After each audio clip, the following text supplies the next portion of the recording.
Assalamualaikum warahmatullahi wabarakatuh. Perkenalkan, nama saya Syam Sinar dengan NIM 2020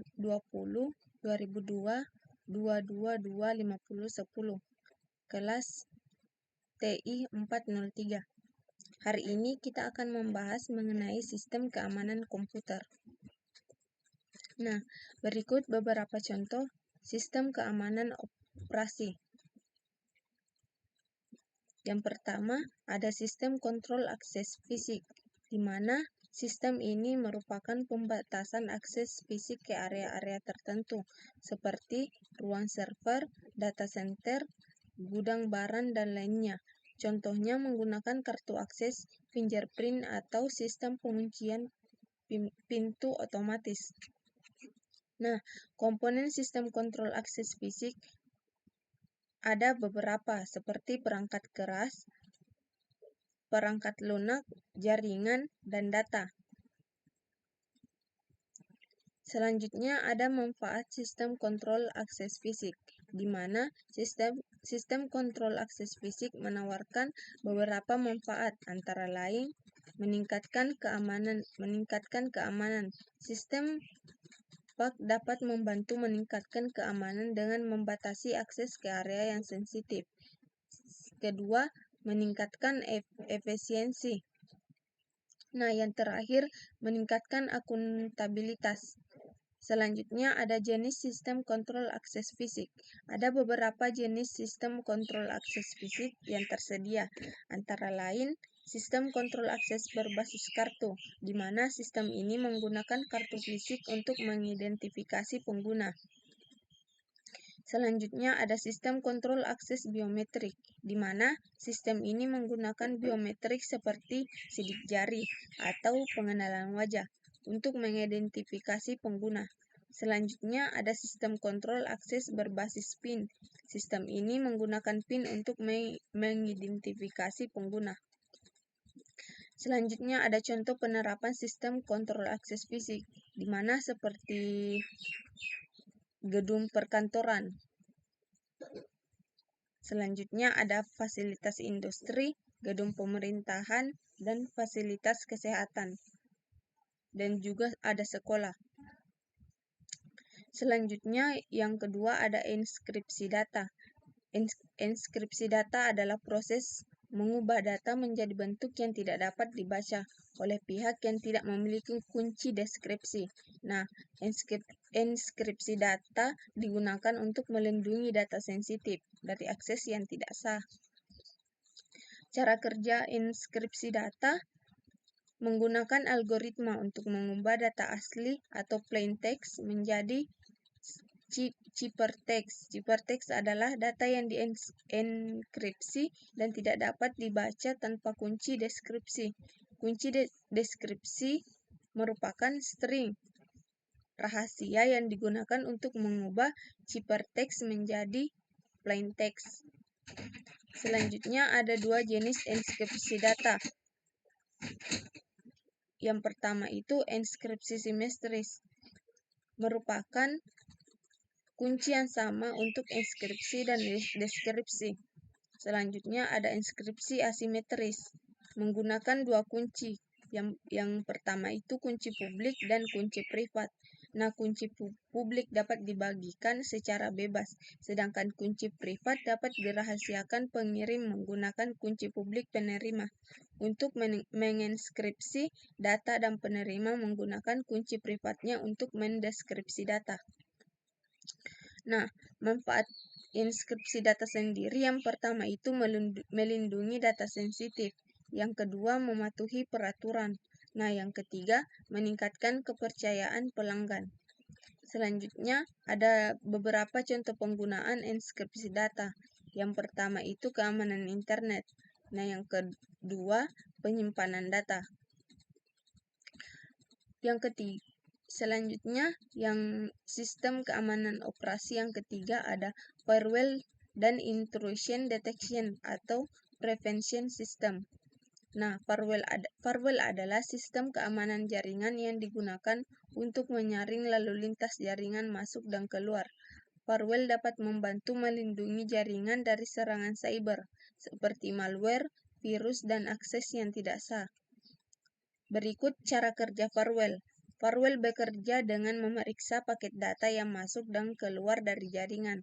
Paket data berisi informasi tentang sumber dan tujuan data, serta jenis data.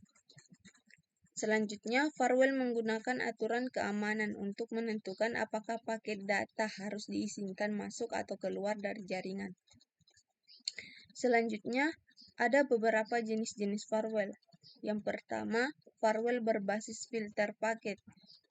Firewall jenis ini memeriksa header paket data untuk menentukan apakah paket data harus diizinkan masuk atau keluar jaringan.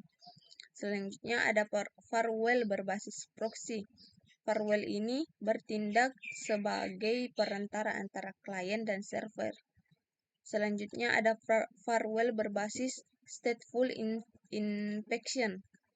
Firewall jenis ini melacak status koneksi jaringan dan menggunakan informasi untuk menentukan apakah paket data harus diizinkan masuk atau keluar jaringan. Selanjutnya ada beberapa manfaat firewall. Yang pertama, melindungi jaringan dari serangan cyber.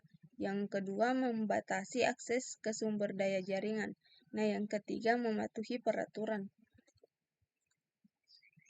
Selanjutnya, contoh penggunaan firewall. Firewall digunakan dalam berbagai aplikasi, antara lain jaringan rumah. Firewall digunakan untuk melindungi jaringan rumah dari serangan cyber. Selanjutnya ada jaringan bisnis. Dan yang terakhir, jaringan pemerintahan. Selanjutnya ada Intrusion Detection System atau IDS.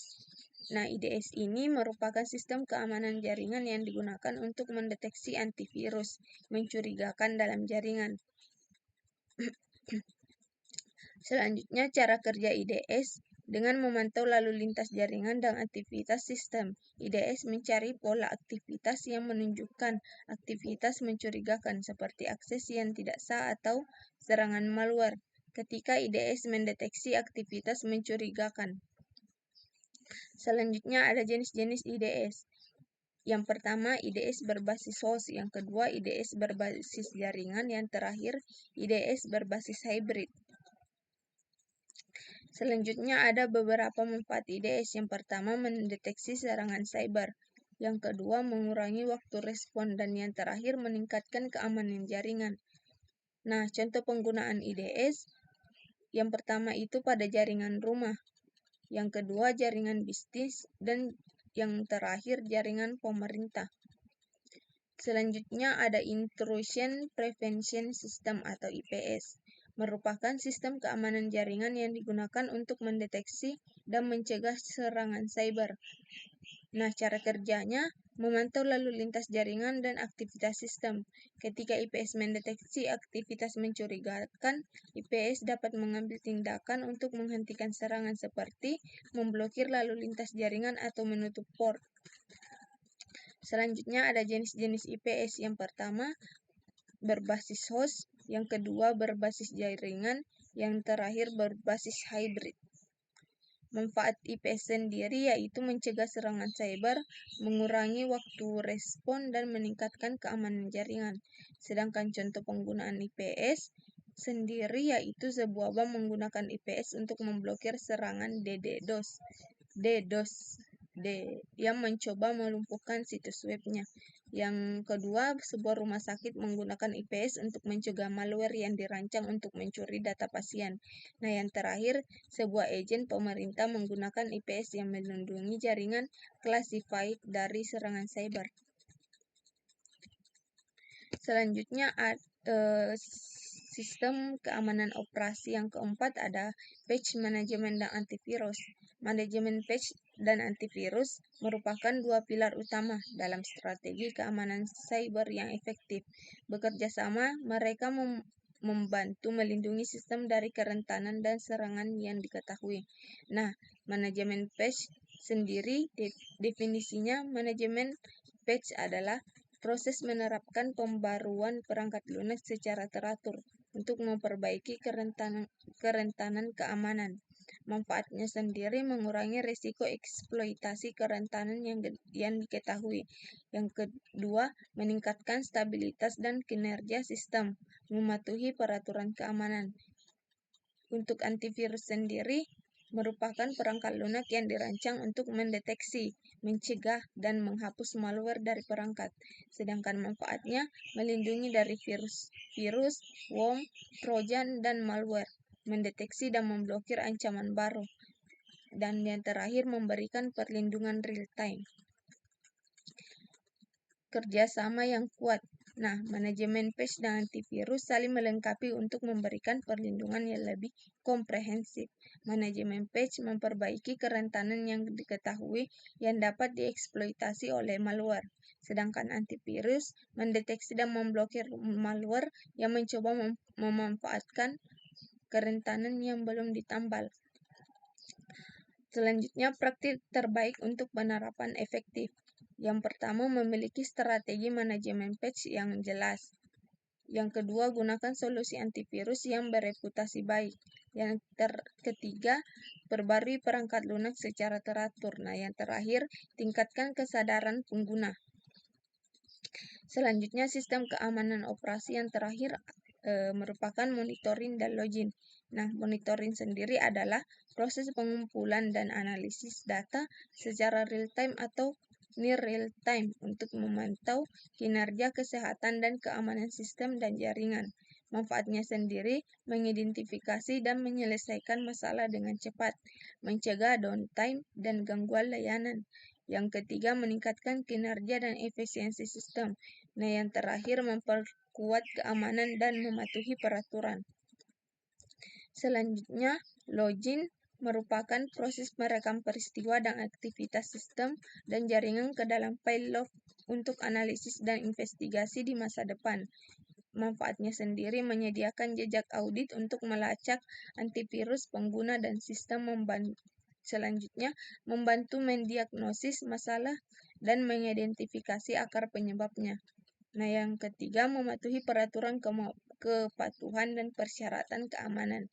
Selanjutnya, mendukung analisis tren dan pengambilan keputusan. Selanjutnya, ada kerjasama yang kuat. Monitoring dan login bekerja sama untuk memberikan gambaran yang komprehensif tentang kesehatan dan aktivitas sistem. Monitoring sendiri memberikan peringatan real-time tentang masalah potensial. Selanjutnya ada login menyediakan data yang terperinci untuk analisis mendalam dan investigasi akar penyebab. Selanjutnya praktik terbaik untuk penerapan efektif. Yang pertama, tentukan metrik yang relevan. Kedua, gunakan alat monitoring yang tepat. Ketiga, kumpulkan dan simpan log dengan benar. Analisis log secara teratur. Dan terakhir, tetapkan prosedur respon. Sekian dan terima kasih. Assalamualaikum warahmatullahi wabarakatuh.